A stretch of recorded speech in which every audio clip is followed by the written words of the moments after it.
What's up, everyone? Welcome to today's video. Welcome to the Video Game Fight School channel. Thank you very much for tuning in. So I'm gonna give my impressions on Suicide Squad Kill the Justice League from a mechanics and gameplay perspective. And the only character that I've actually used a lot, which I already said I was gonna use after playing the alpha, was King Shark. And I'm sure a lot of people will probably resonate with this who were playing with their characters.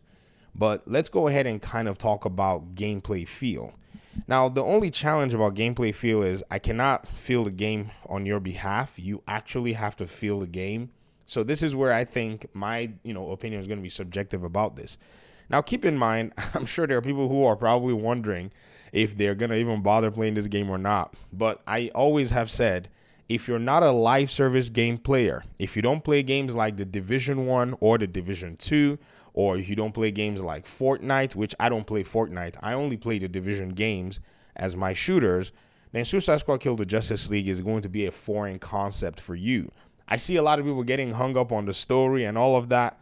And sure, there are elements in the story that, at the end of the day, they are quite trash when you kind of think about it. But a live service, looter shooter, or let's just call it a looter shooter, is not really emphatic on its story. You're actually going to be playing more of the game and expanded plot beats and story beats at the end, which are just basically there for you to go back and grind. So everything's got like a little lore to it, and then you're back again in the grind, and then you're going back again to rehash basically the same thing. So this is what you should expect from a game like this.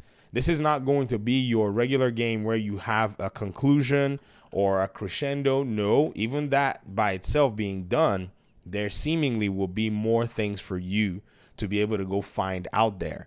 However, the one thing that anybody who is actually interested in playing a game like this needs to know is the game is going to have a huge rinse and repeat cycle. This is normal for what you call these games. You can see here in the Division 2, and the reason I'm actually playing the Division 2 footage is because this is heavily geared towards doing the same content that you've done over and over again. Even from the days of Division 1, it was basically the same thing. When your character is max leveled up, when your gear is max leveled up, you're going to come back to the grind and do the same thing over and over again. And so I wanted to go and make sure that this is clear so that anybody who may be thinking about this game or maybe thinking that this is a thing in this game is not shocked or surprised that, oh my gosh, even I'm going to do the same content over and over again. That's just how these games work, okay? Now, the challenge, though, too, is the audience here is a single-player, mostly emphatic community. So a game like Suicide Squad is more than likely not for a lot of people.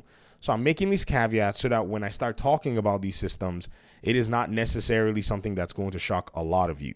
So first things first, the Suicide Squad game. The gameplay loop is linear in a sense. You're going around doing these missions, having your cutscenes, shooting a bunch of brainless or brainiac bad guys, and that's all you're going to be doing, just like you got to see in the trailer where the squad members are basically flying around and in one of the parts somewhere around here, and you're just basically hacking and shooting away. That's pretty much all you're going to be doing in terms of gameplay and gameplay loop. However, like I said in one of my posts, it is not necessarily a simple aim and shoot kind of shooter. That's basically a very interesting thing that they've actually done. They make the game kind of occupy your senses and occupy your hands. You're going to be shooting and, traversing at the same time, which traversal is multi-button traversal. So you're not just holding one button to traverse. You're actually using multiple buttons to traverse, to maneuver your traversal, and use, different directional controls to be able to achieve that. And then when it comes to the shooting, you're also doing so in a multi-button way. Like, it's weird to explain without spoiling things for you, but there is a counter shot button, which is basically you countering an enemy that's about to shoot you. It's actually a multi-button input. And if you do it properly, you time it right, you can basically one-tap almost any enemy and then go in for a melee kill. This is a very interesting mechanic. There's also another armor harvesting mechanic or armor charge harvesting mechanic that you can do by taking out an enemy NPC by first shooting them in the leg and then going in for a melee kill. And then there's also gear, stats, loot, and all kinds of other stuff that is prevalent in other games. Now, I will say, as to the depth of the loot so far, the game is a casual game. It is not even a hardcore, looter shooter, which I guess they're probably trying to appeal to, some other audiences.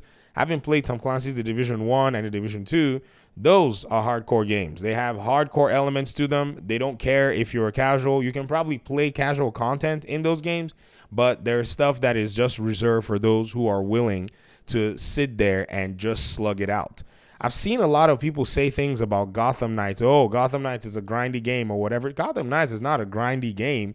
I think a lot of people just don't understand a simple, light RPG system where you just level up. RPGs can be grindy, but this is a very light game in regard to what it is. In fact, this, in my opinion, is a better casual game for a lot of people, and also a game that, basically implements some hardcore elements at the end of the day. So when you're looking at all of this in perspective, I think giving some background is actually very appropriate here. However, Suicide Squad Kill the Justice League is also a shooter. So we have to go in and judge the shooting elements as to how they've designed the game. From what it is that the developers have been able to have done in context of a shooter, they have made themselves a really solid shooter, which is weird because the game looks strange when you're playing it. The character, animations while they're moving, depending on who you're using, looks kind of, simple or simplistic. But as the game is playing, as your camera is moving, and as you're experiencing the combat, which is basically shooting, brain dead or brainiac enemies, you start realizing that, okay, this game is actually pretty fluid in the way that it, runs, in the way that it works. Everything is responsive. You get good feedback as you're playing the game. So as a horde looter shooter, in a sense, the game checks off the boxes from a technical perspective of what it needs to check off.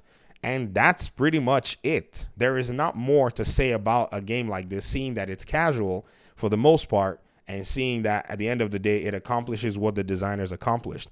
If this game was any other game, right, like anything else, like Powerpuff Girls with guns or whatever it is, it'll be hailed and heralded as the best thing ever in terms of shooting and mechanics.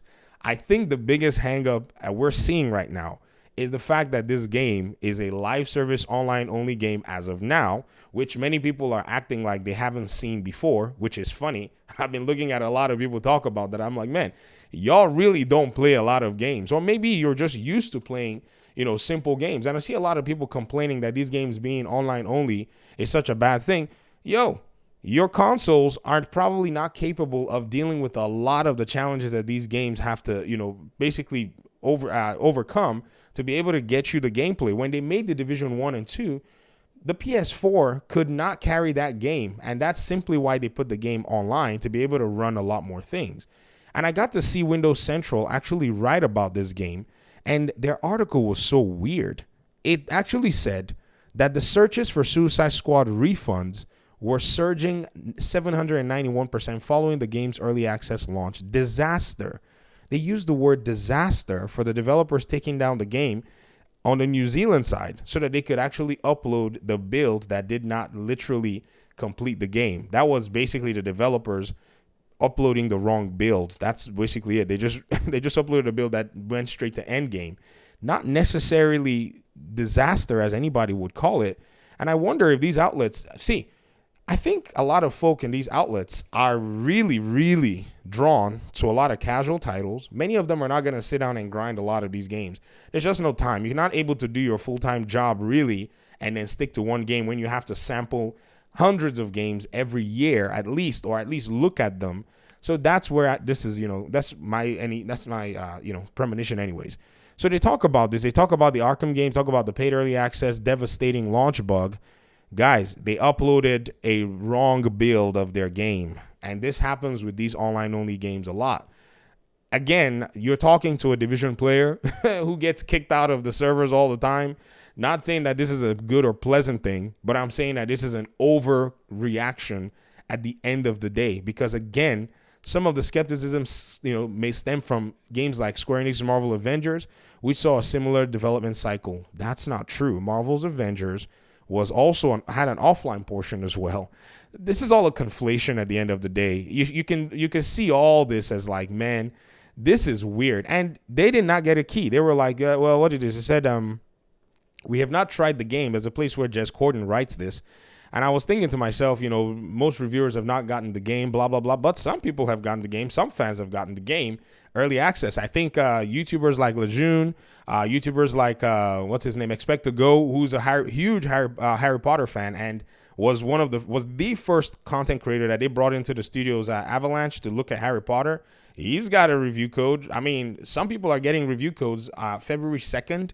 I saw that Podcast Now, he mentioned on Twitter that they're going to send him a code, but it's going to be regular launch code. So they're giving out codes, but they're just giving it to people who are fans for the most part and people who seem to have been fair with their analysis of the game.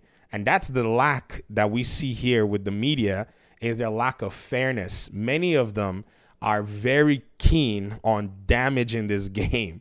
And, you know, I mean, again, like I said, there are elements and aspects of this game that are jarring, and I would even criticize it as trash. I'll wait for the game to come out, and I'll criticize those areas. Don't want to spoil anything for anybody. But so far, the impressions of the game is that if you judge it in the context of a live service game, of a games as a service, I think the game is fine. If people had an open mind, I think the game is going to do well. But again, this is not the case for many people that are on the space where we talk about these games. So expect to get a little bit of pushback with a title like this.